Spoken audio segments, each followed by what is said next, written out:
Hello everyone, today is Sunday. So mao lagi ito. Mo na siya mong ginabuhat basta Sunday gani.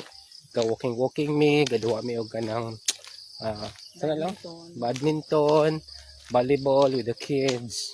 But right now, nag-walking lang ni. Jogging gamay, ana pwede rin walking lang para sa mga ato lawas malihok-lihok pod na and then ato ang kuan circulation sa blood o mag-flow properly ang ato ang mga blood mag-circulate.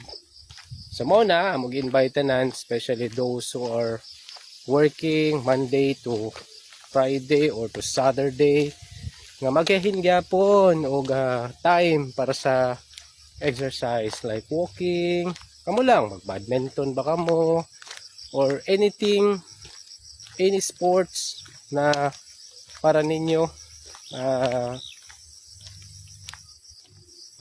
para kamo lang bahala kung saan sports inyo ganahan. So good luck everyone, and then sa mga gusto pod mag walking or mag-jogging dito sa Ormoc City Central School, pwede ra kay mga to anytime. Mas nindot sa mag-jogging ato basta gabi kay daghan og mag-jogging. So kami ra mag-jogging guys. So kung kinsay gusto mo uban sa among jogging ari sa Joshua. Oo.